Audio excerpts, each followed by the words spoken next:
Inundation pathways, which is really what the study is about. And then we're going to talk about storm surge forecasting and inundation in general, whether it's through storms or sea level rise, nuisance flooding, whatever it is. Okay, quick quiz. When we talk about sea level, what are we really talking about? Right? When we say sea level here, we're talking about tides, storm surge, wave setup. This is when wind is blowing for a period of time and the water actually starts to get elevated, right, as it gets pushed up on the beach or the coast. Same thing with wave set down when it pushes the other way. Seasonal variations, all of the above, or none of the above. None. Yeah, when we're talking about sea level, we're talking about none of the above. We're taking everything outside. We don't want to know about tides. We don't want to know about storm surge. We're going to take everything out. All right, so the other thing we're going to talk about is the difference between relative sea level rise, what's happening here, and global sea level rise, what's happening all over the globe. Global sea level rise is, by definition, the same everywhere, more or less. It's relative sea level rise that changes. So you have all these different things. Right? You have groundwater that can actually affect sea level rise, subsidence or uplift where the land is going up or down, ocean changes in ocean currents, temperatures, melting ice, and some of these are global and some of these are relative. Right?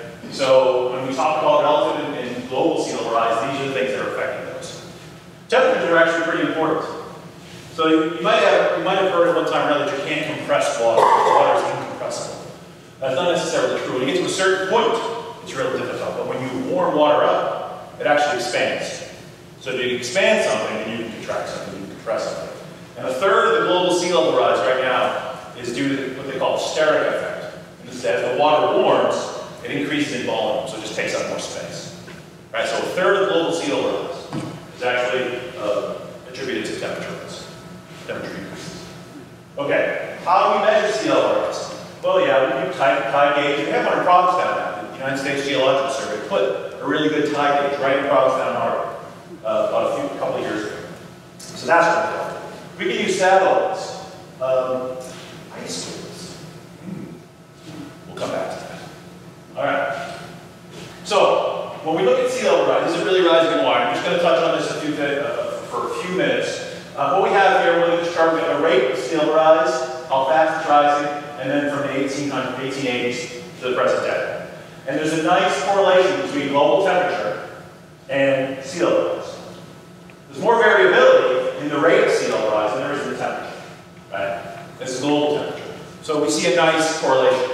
One goes up, the other goes up. One goes down, the other goes down. These are pretty good data. The ice core.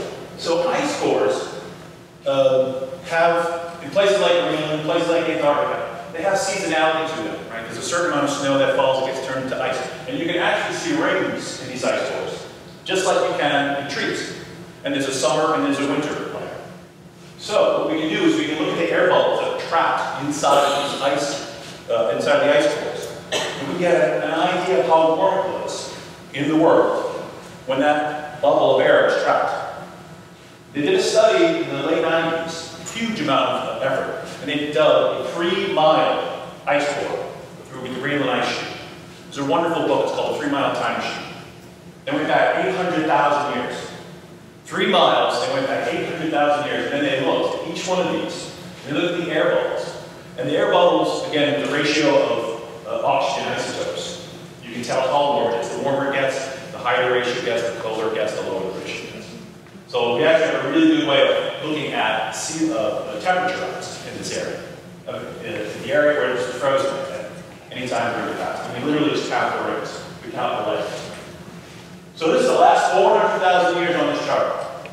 Temperature is blue, and CO2 is in red, right?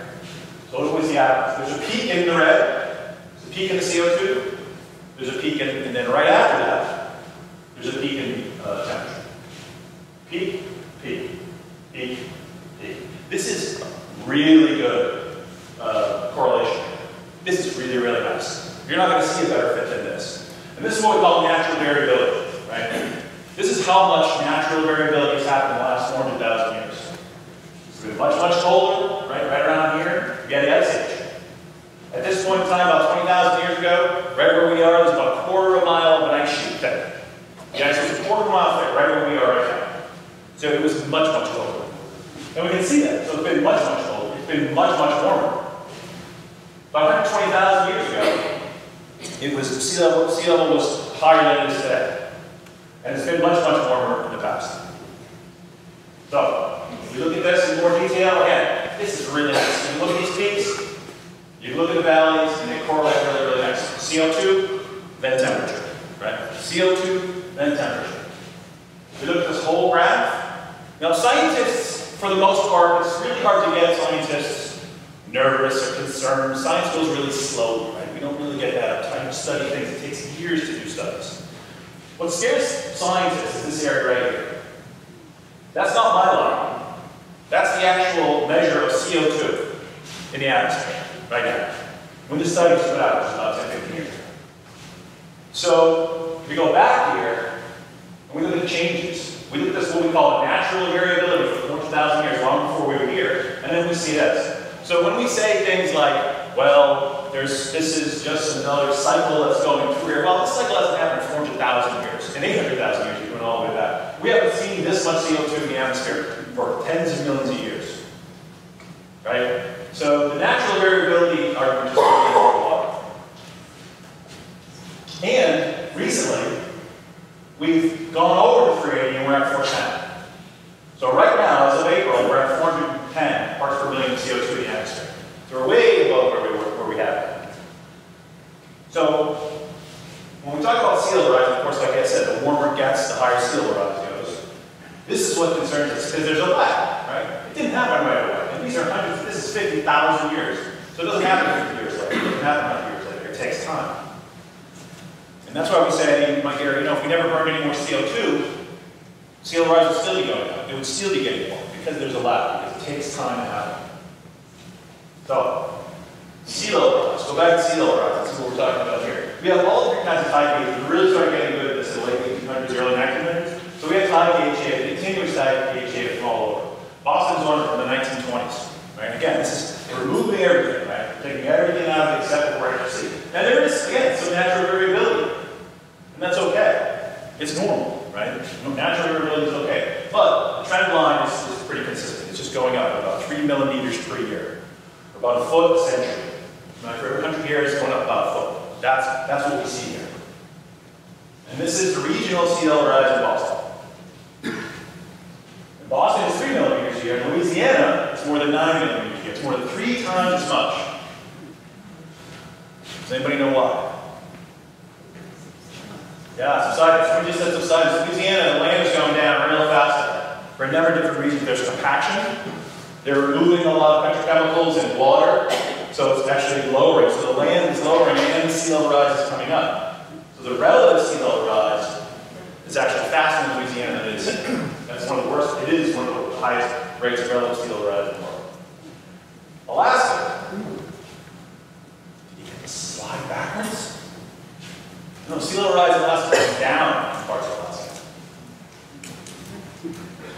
Relative sea level rise. So what happened this quarter of a mile thick ice sheet here. There's about 3.5 mile ice sheet in Alaska. Huge amount of ice, and that's a huge amount of mass. And the continents are floating on basically plastic-like material in the inner core, or in the outer core, and the mantle, right? So when you put a lot more weight on the continents, they'll actually move down. So as that ice melts, land comes back up. And that's what's going on in Alaska. The land's coming up so fast that it's outstripping the sea level rise. It's actually going faster and having a lot of problems, actually, because it's happening so fast. So relative sea level rise here is going up. In some places better, in some places worse. Along the east coast of the United States, unfortunately the Northeast has about the highest rate of relative sea level rise. Sorry, this is where it is Alaska. Okay. So this is the statement that makes me start to shake when I hear this. People say it all the time. My dad used to say this all the time. They can't predict the weather next week, tomorrow. They don't know what the weather's going to be. How do they know what climate's going to be in 20 years? So climate and weather are very, very different. The International Panel, Intergovernmental Panel on Climate Change produced a study in 1991, their first one, and they made projections into the future, what they thought sea level rise was going to be. The gray is what the predictions were. And then they went back 2 years ago and they looked at how good their predictions were. The blue is what actually happened. Red and blue is what actually happened. This is 1991. My phone is more powerful than the computers they were using in 1991. These computer models. They're really good at this. The Intergovernmental Panel on Climate Change is really good at this stuff. This is another one. This was released in 2001. They did the same thing. This area is what they projected. It's going to be somewhere in here. Different scenarios for how much CO2 we're going to burn. And they look at where it's going to be. The black line is what actually happens. So again, it's at the high end of their prediction. And they're very conservative. That's what you don't... There's a lot of stuff going on. I'm not getting into politics or anything, but scientists are always very conservative. They don't want to do something really big and flashy and be wrong. They'd rather do this. They'd rather give you a range, and then it's in a certain area. That sort of validates the model, validates their method if they do something like this. If they do say something outrageous, and then it doesn't happen, it doesn't work. So this is a good example. This is 2005, Hurricane Wilma, Hurricane Katrina. It was a disastrous hurricane year, right? And people, unfortunately, left-leaning people came out and said, this is the new normal. This is going to happen all the time. Get ready. Climate change is happening right now. And in 2006, it was barely a hurricane, right? And we found out later that one of the reasons why is when it does get warmer, it increases the amount of wind shear in the atmosphere. Wind shear rips up hurricanes. They can't form with a lot of wind shear. And that's why, part of the reason why, that when we're going to have fewer hurricanes, but we're going to have much more powerful ones, because they're going to be able to overcome that. The ones that do form are going to be pretty powerful. But the point is, we always get ourselves in trouble. Sometimes it's the media, sometimes it's the scientists. When we jump the gun, we get excited. We see a trend, we see a pattern, we start talking about these things. And we can shoot ourselves in the foot. This is really nice, right? This is what we want to see. All right, so this is the last prediction they did. The initial was 2013. The final came out in 2014. They're getting ready to do another one in a couple of years. Every 4 or 5 years they do one. And again, there's your prediction. So, depending on how much CO2 we burn, or methane, or depending on all the different scenarios that we're going to use, this is the prediction that they're using. This is what they're telling us might happen. Best guess. And that's what it is. It's a guess. It's a really informed guess, right? But it's a guess. Okay. The last slide before we get to the actual project is, again, just see all these trend lines. Land temperature, sea surface temperature, marine air, sea level. All these things are trending in the same way. The Arctic ice has been in the news a lot lately. It's some of the lowest they've ever seen. So there's definitely trends. There's definitely patterns. Yeah, I think we can move beyond the natural variability question, because we have a huge amount of data going way back before we were around. All right, now, a lot of web pages have these kinds of data sets. This is downtown Provincetown, and this is called Surging Seas, and it's a great website. There's a lot of good information on it. The Cape Cod Commission has one. The Massachusetts Office of Coastal Zone Management, people who funded this study, have one. And there's a lot of good tools like this, but you can't really tell. This is all grayed out. This is where you zoom in and zoom out. I can't zoom in any more than this, because it was built for a regional scale. It wasn't built for street-by-street stuff. It was built for regional. You can see streets. You can tell, where the flooding is going to occur. It's not perfect. It's not ideal for a DPW person. for someone who's a coastal manager in town. Right? So we had the idea of, and what was happening is that this was being used for that purpose. Towns were using it, people were using it, and it's not the right tool for the job. Right? So this is a big deal. We want to make sure you get the right tool for the job. So what we decided to do was come up with we wanted to map inundation pathways, not just inundation, but exactly where people are heading and when, right? Where and when. So we wanted to make it useful and usable. This is really important to us. We wanted to address concerns for what's going on now, but also going into the future. Right? The storms are happening now, sea level rise is happening. It's going to become more of a problem as time goes on. And we didn't want to have a lot of flashy, high-end software, computers, and things like that that we have to generate these maps and generate these data. Sometimes it's not anything. So we wanted to make sure that it was really easy to do. And because of the way this grant was funded, we wanted to make sure that this would actually increase the town's resiliency, its ability to deal with climate change, and storm surge and sea level rise and things like that. And again, be able to do it on their own. That's the true definition of resiliency, or one of them. So you don't have to rely on anything unless you can do it yourself. Okay, so the first study that we did, again, we did the Provincetown and Nantucket, as I mentioned earlier, and then we partnered with the town of Truro and the National Weather Service. I gave a talk, and the Bob Thompson, who works for the National Weather Service opposite Taunton, he's got the coolest job title I've ever heard. He's a meteorologist in charge. Meteorologist in charge, the chief of Ballston. Meteorologist in charge. He saw our talk I did. He saw me present these data, and he said, we need to combine your work with our work. Because they have a storm surge forecasting webpage at the National Weather Service where they forecast storm surge. But they don't have time to go out and look at all the different ways and places that water can flow into the town, and that's what we did. Right? So, we wanted to develop the maps of these pathways. We wanted to link those pathways to local tidal data. When we say mean low water in Nantucket, it's different than mean low water in Truro. Right? Truro and Provincetown is pretty much the same. So we had to tie it to make sense for, we were going to install a tide gauge in Pamet Harbor this summer. So we can tie those things together, we can tie the maps and the actual water level together. And then we added not only the storms up to the storm of record, which I heard was a blizzard of 78, but then we added 3 feet of that. So we can account for sea level rise going into the future. So there's been places that have never been flooded before because it's a blizzard of 78 plus 3 feet, which obviously has never happened.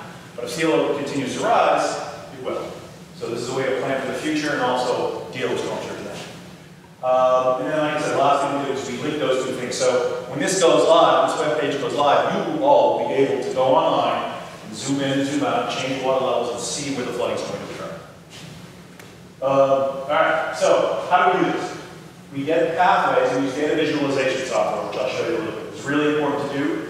We have to use the best available data. The elevation data, and that's LiDAR, and I'll talk about that in a minute, what that is. And then we have to go out to the field and check them all. You can't just go on a web page. You want to go out to the field and make sure that they're really there. You can use the best available data, but that's only so good. You really want to go out into the field. So we spent a couple days in Truro walking around with a little GPS unit after looking at the LiDAR in the lab and going out and checking. We had a surveyor with us too.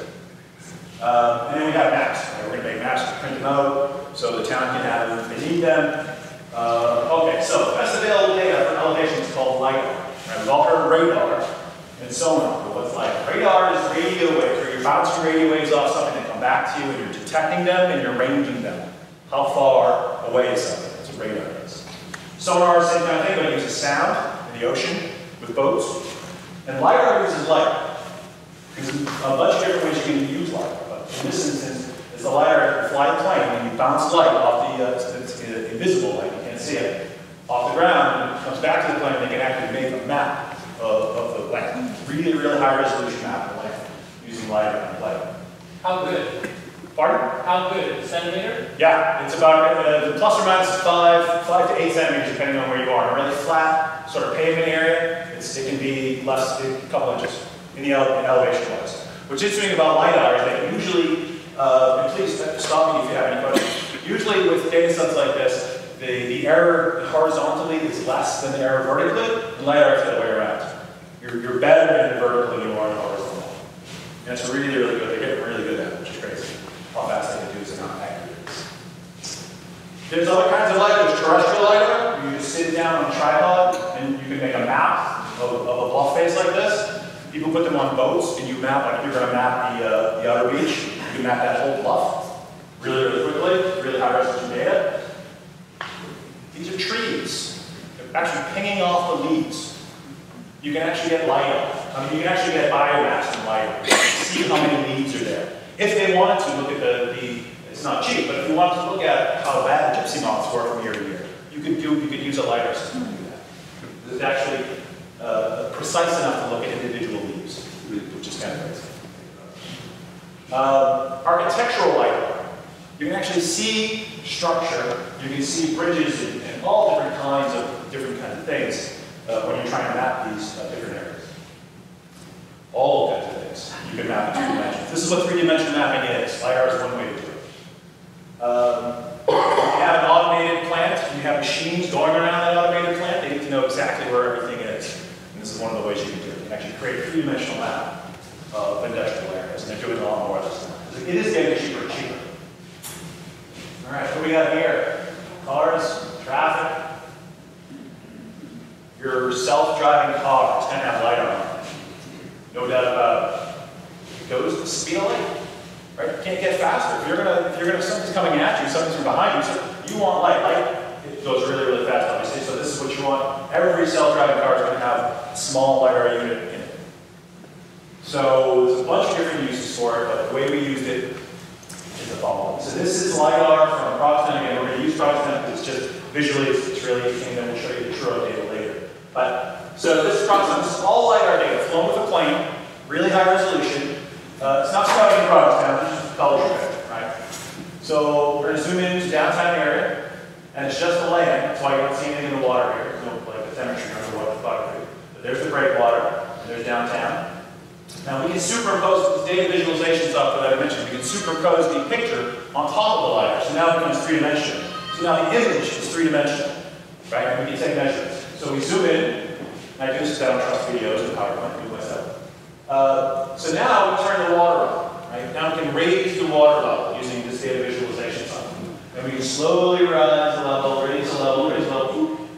Now, there's no what they call hydraulic connectivity here. Nothing's connected. There's water here, but that's not really water. It's a low spot. That's in flooded. This is town hall. When we did our proposal, we mapped, went on Zillow really quick, and mapped was about $12 million worth of property right here.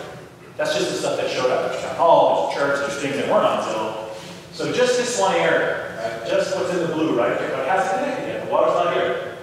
We draw a profile, it's getting 3-dimensional data, and we can see where the high spots are, where the low spots are. This is where it's going to happen. This is A, because we're doing a profile right through the land. That's B, right here. So there's the beach.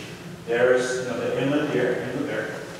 Now look at the water. As soon as it gets here, that's your storm type pathway. We know exactly where that storm type pathway is. Right? It's not just looking at the picture. We went down and we shot it with our GPS. So we know exactly where it is, we know the exact elevation.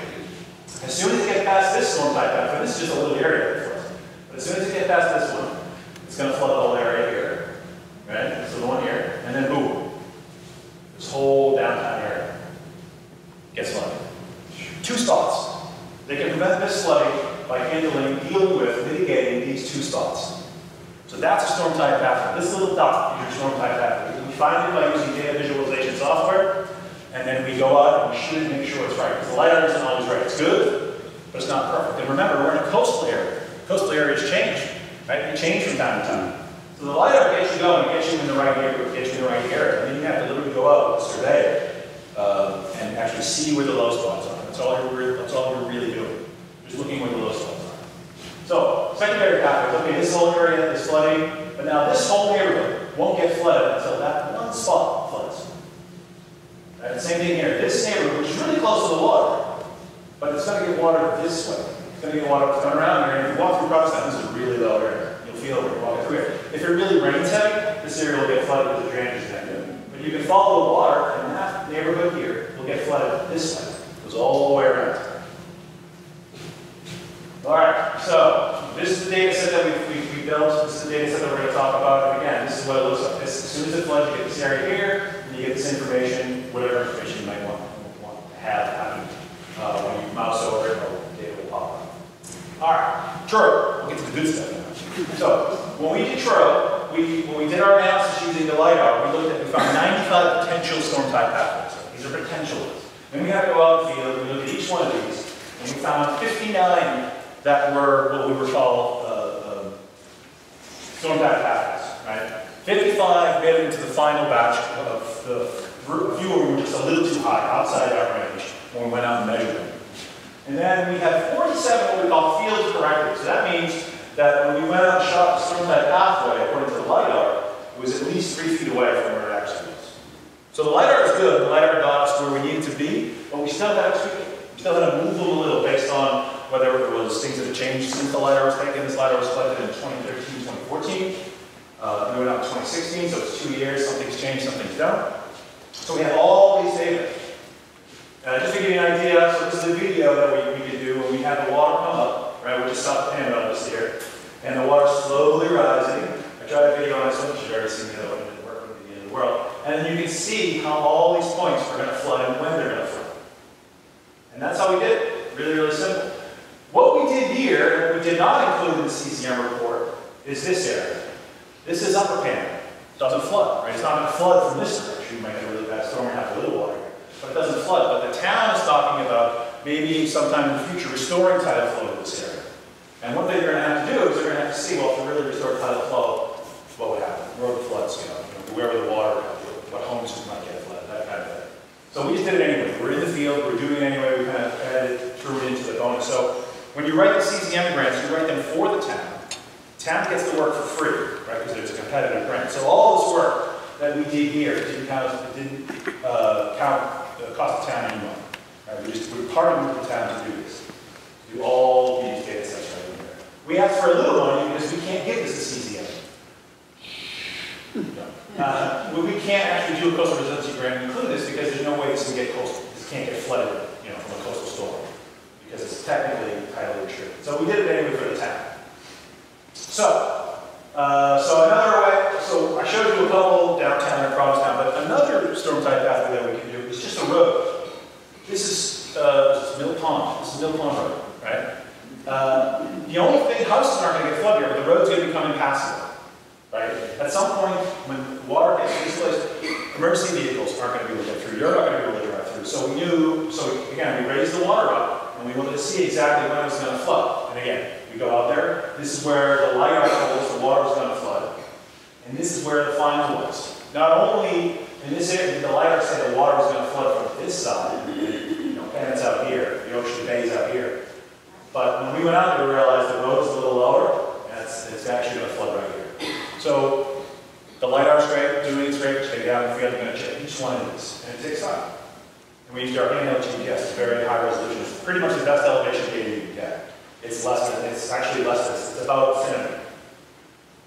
It's really, really good. It's called real-time kinematic GPS.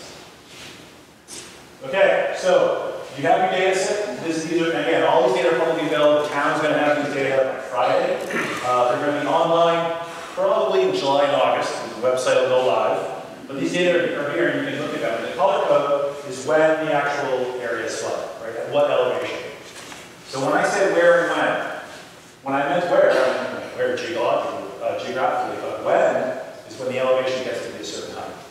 Right? When the water gets to be a certain height, that's when it's going to flood. We didn't do any modeling. We didn't do storm surge modeling. We didn't do sea level rise modeling. We didn't do any kind of modeling because modeling is going to increase the amount of uncertainty. If you were going to do a storm surge model for Truro, if you were going to do a wave model for Truro, a sea level rise model for Truro, it would cost you 6 figures. And the uncertainty would be pretty high because the models weren't developed to do town by town. They were developed to do huge stretches of coast. So we can do it, but the uncertainties are pretty high. The uncertainty here is literally a couple inches. It's the best elevation data you can get and the best elevation instrument you can get with our GPS. So we want to simplify it as much as possible. We don't care how the water gets in. We don't care if it's a storm, we don't care if it's sea level, waves, doesn't matter. As soon as it gets to a certain elevation, we know there's going to be flooding. So if you've got a storm and you're seeing a certain level and it's not high tide yet, and you're seeing it's going to be, you've got 2 hours to high tide, and it says with storm surge it's going to be 14 feet, start looking at your orange ones. Right? That's how simple it can be. We start looking at the color codes. And again, any information you want on this. So this is what the website looks like. This is a sneak peek. They gave us a link, and it actually works. It's pretty slow. But, so this is their website. This is their baby. And all we did was we added our storm type pathways. And if you go throughout the town, so this is the Provincetown Harbor, what they do, so this is an example. They're predicting half a foot to a foot of storm surge. That's what they're predicting. There's a storm coming. This is what they're predicting. So they give you a total water level, 10.5 to 11. Well, now you know what the prediction is going to be.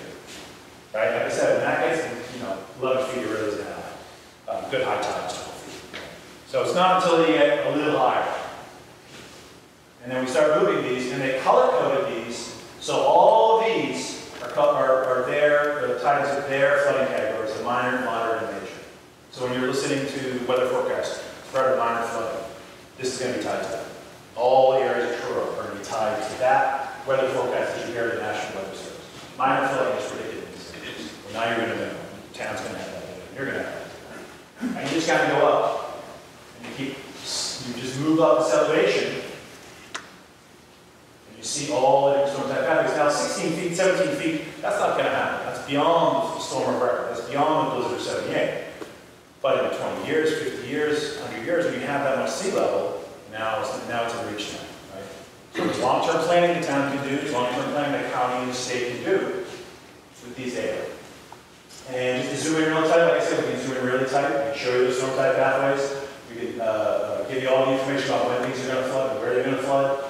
And when the National Weather Service did this, this is their information, and we came up with the idea of a low flood of record by 1.8 feet. So this is a nice little thing. So if the blizzard of 78 happened again, this is the area we get flooded. Right? So if a storm that we've already seen happens again, this area is going to get flooded. So they added this little one, which is pretty cool. Remember the blizzard of 2015, January 2015, the big storm? It hit at low tide. Right? That blizzard hit at low tide. If that blizzard had hit high tide, it would have been worse than the blizzard of 78. By not much, by a couple inches, but it still would have been worse. So we dodged the ball in January 2015, because it would have been higher than this. It would have been massively. Yeah, so that's and that's it. That's all I have. Thank you very much.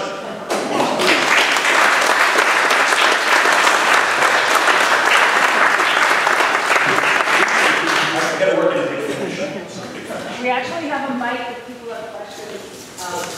We have another mic. Not loud enough. Yeah, now if we can turn the lights on now.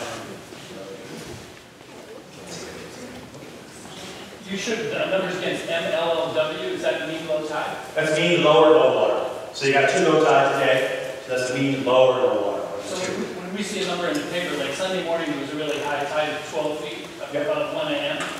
Is that comparable, apples to apples, with the 16 here? Yeah, so that's a big problem. Scientists are really, really particular about what's called data. What data are you using? And that's a big problem. Sometimes 12 it depends. It depends on who's writing the article. They really should say mean low water, mean low water. They don't always. And it's, to my mind, I'm not sure there is a convention. Typically it's mean low water, because we know what charts are in, but it can vary. So it can be once you find out what the data is. Because there's a relationship, in the report, there's a relationship between all these different tidal layers within problems. Yeah. How does this relate to the federal, the firm, Oh, the flood insurance maps. Yeah. Yeah. So the flood insurance maps were made for flood insurance, and they're very coarse scale, right? They, to my mind, they weren't designed to be used house by house, as odd as that seems, right? Because they're really, really coarse. They use them for that reason, but they were trying to figure out flood insurance rates for an area, right? And then sort of superimpose, because you can't map every single house, that specific house. So those data are pretty coarse. If you look at a flood insurance map and you look at a road, the line that delineates the road, that line can be about 50 to 60 feet if you look at the scale of the map. We don't have 50 to 60 foot roads around here, right? So the scale of the maps weren't really designed. I don't think I'm not making stuff up, and you might not know this, but those maps weren't really designed to do that kind of, they're being used that way. But the design of the map, the way they did it, wasn't really designed. So these data are better.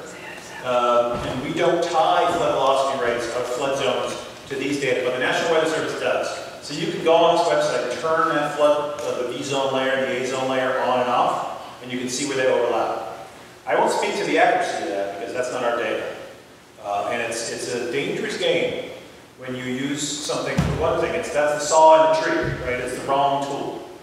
So zooming in on something that was really built as a paper map, right? You had to hire somebody back in the old days. You had to hire a surveyor to figure out where you were, what zone you were in, and all that. So we haven't related it to the flood zones because it's a different thing. Long answer to the question. Yeah.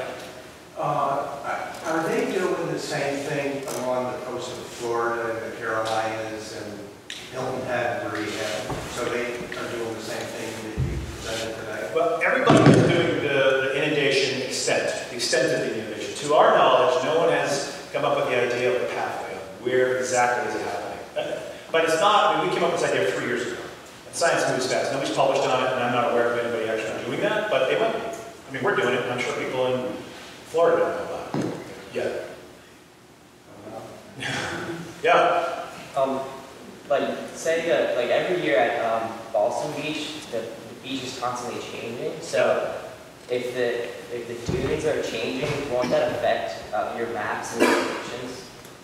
It will to a certain point, because I said, like, we mapped all the way up to the storm record plus 3 feet, so we're way up there. Can storm waves get over that? Absolutely, yeah. And if you notice, we didn't do the ocean side. We didn't do the ocean side for 2 reasons. One, it's a natural seashore with really high bluffs. So yes, it could change it, but it would be easy to understand, especially in Ballston, it's such a low area, where that water's going to come from and when it's going to get there. That's really easy. This hasn't been done before.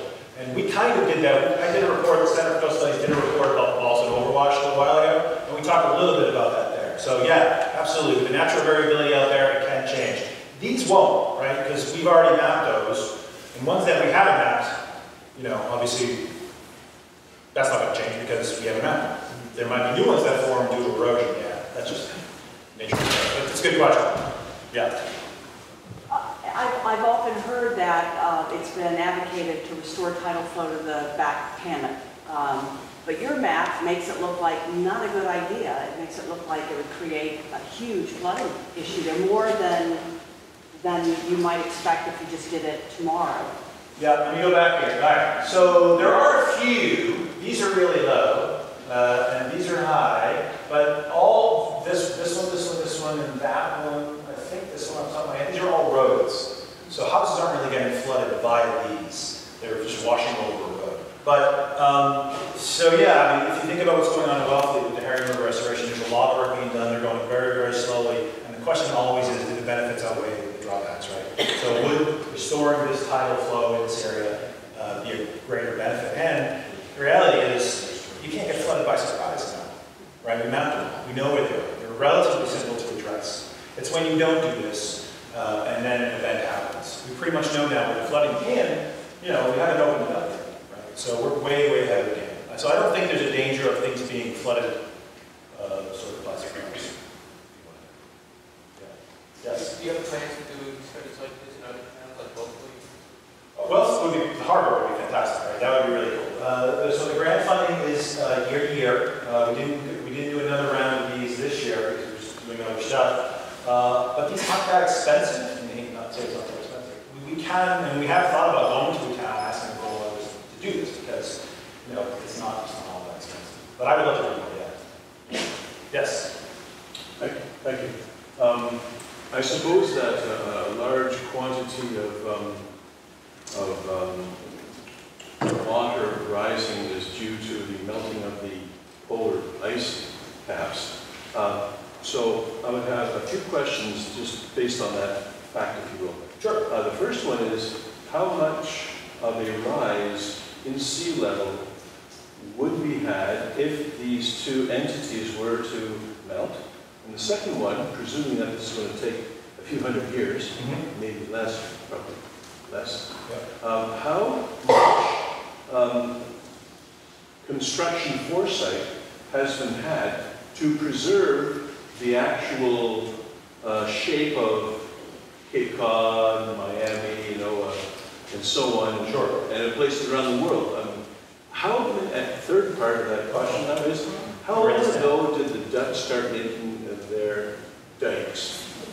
So the first question is, if the Greenland ice sheet in Antarctica melted completely? Yes. It'd be like 15, 20 feet of sea level rise. It would be catastrophic. Yeah, that's it. I mean, that's all. And that has happened in the past. Tens of millions, about 35 million years ago, off the top of my head, we had a hot house Earth, they call it. There was no ice. There was no continental glaciers. There was no ice anywhere.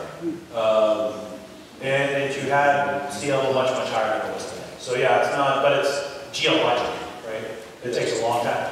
But now that we've seen these accelerated rates of CO2 and sea level rise, it's not going to take that much time if things continue. So if we were to continue doing what we're doing, that would be decades, hundreds of years maybe, for all of it. That would be unimaginable, quite honestly. It would be unimaginable. A few generations. Quite a few, yeah, a few generations, sure. Yeah. Well, yeah. I'm talking my head, okay, look at this side. Smart people than me have done this, but let me get to the other two. Sure. The other one, then we're going to have to go on to something else, just not getting through here. How much work is being done to preserve the shape of Cape Cod in places like Miami? Miami's in a lot of trouble, as we know. It's very low lying. There's only so much you can do. I think the Cape Codders are lucky that the Cape Cod National Seashore is out here, because the outer beach is allowed to erode. And that's a big deal. When you have the land and you're allowed to erode, you're in much better shape. The worst thing you could do would be to sort of wall all that off. Because... Right. No wall. That's the worst thing you could do, because you would prevent that sand, that natural sediment, from being eroded and moved along the beach.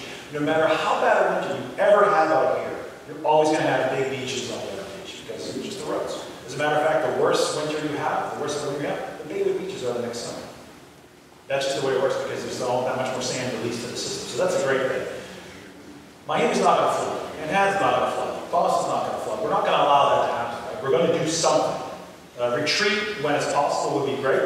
We're Americans, we have to retreat. So it's going to be piecemeal. It's likely going to be piecemeal. It's likely going to be, there's more nuisance flooding here. It's happening in a lot of places up and down the East Coast, in Florida, places like that. All of a sudden, the high tides start flooding not just 2 or 3 times a year, but maybe 10 or 15 times a year. And it's starting to happen. People are starting to see that. So it's going to be, I think, it's going to be piecemeal. And then until you have big projects, there's people talking about putting a barrier around Ballston Harbor, the feasibility study, what would cost and how it would work, and things like that. So there's all different kinds of ways we can address that. I have no idea. But I think I'm going to have to move on. We need to talk about it. Thank you. Yeah. I see the colors and the number of feet. Yes. I'm going to stop actually.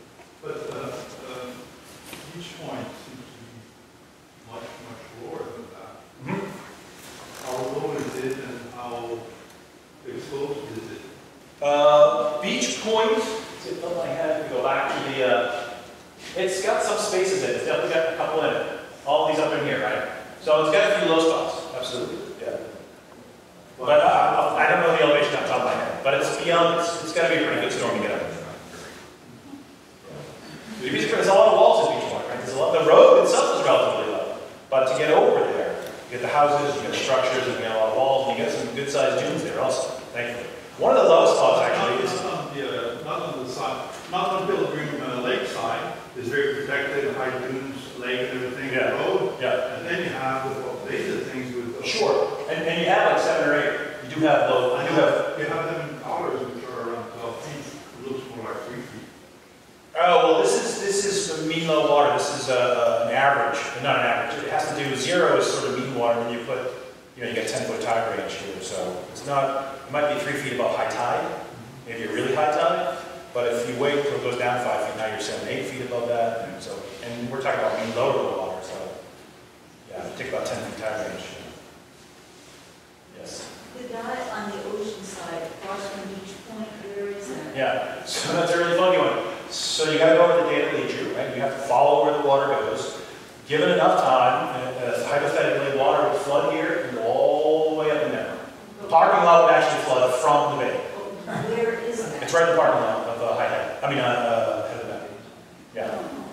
And it's goofy. It might not ever happen, but that's where storm tide path is. It floods from the bayside into Head of the Bay. Yeah. I have heard about the problem of the permafrost melting are people doing studies on how much that would affect sea level rise if the methane started to be released from permafrost flooding and are melting on, what has been happening on that? Yeah, methane is a much, much more powerful greenhouse gas than CO2. It's much, much more. Orders of magnitude more, right? And people are studying that. But I don't have those kinds of numbers up top. I know people, a lot of people looking into it. It's happening. You have to think about moving the permafrost.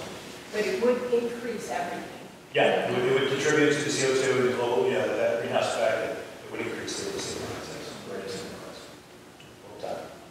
Yes. Is that white line on your map, is that the Truro and Provincetown? Roughly. I did it PowerPoint. I mean, the line's up here. Right? I mean, Turo's right there. But that's where we stop. And then the green is roughly lower. Yeah, again, that's just a rough approximation. Oh yeah, this point should be there. I'm sorry. You took these points out. Yeah, it does. I'm sorry.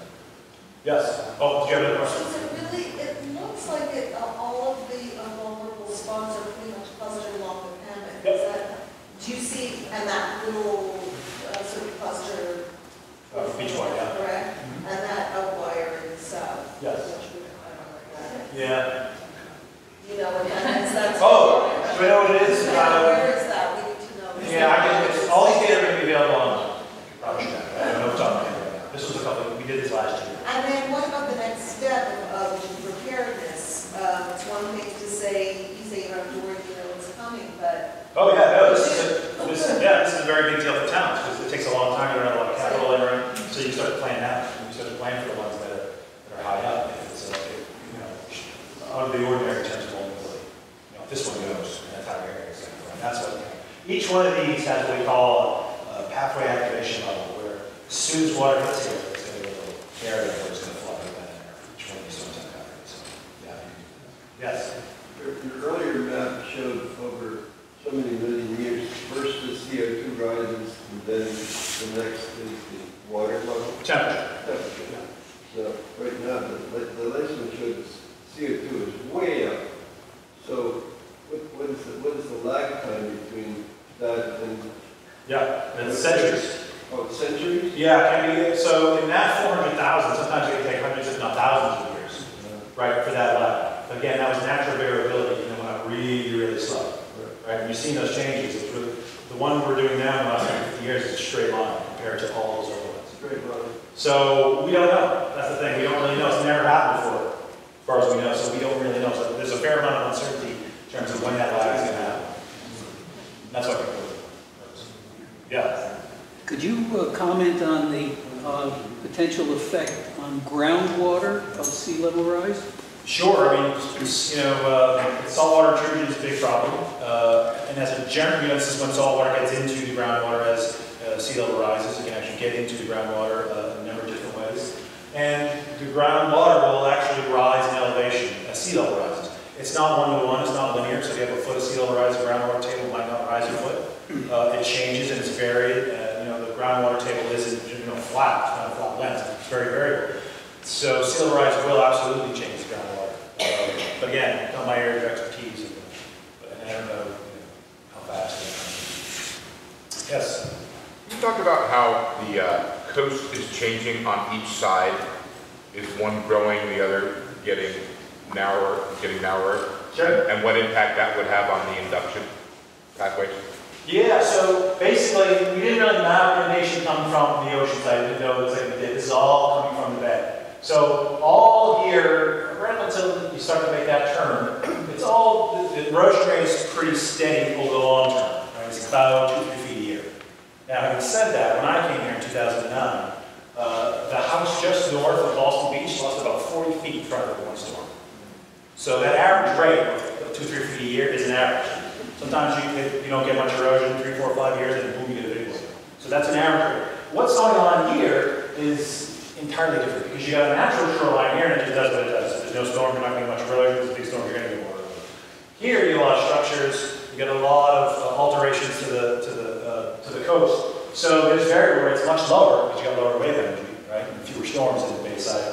So lower rates of erosion, but now you're actually, once you armor a coastal bluff like that, You're not allowing it to erode. Remember what I said earlier about you guys are lucky that the seashore is letting that bluff erode?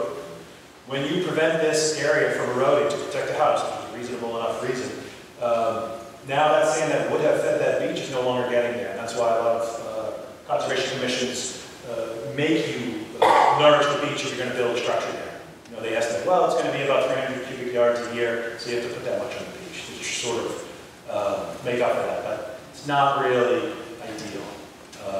So there's, you know, up in here, there's accretion. I was at a meeting in Provincetown and people were complaining there was so much accretion because they had to walk almost a quarter of a mile from their front door up to the beach because there's so much accretion there. Yeah. So, can I also ask, is there any evidence that the number of nor'easters is increasing? And is this, it seems like they are, and the season's getting longer. As far as I know, there have been no studies that can look at long-term changes to extratropical or nor'easters. We do a lot of tropical storms, right. And we see the frequency, we think the frequency is going to decrease, but the intensity is going to increase. But as far as I know, there have been no satisfying studies that say that's happening. Might be. We just, you know, we haven't seen it yet. Haven't proved it or shown it. Yeah. Been a number of studies done on increasing tidal flow from the bay to East Harbor. Yeah.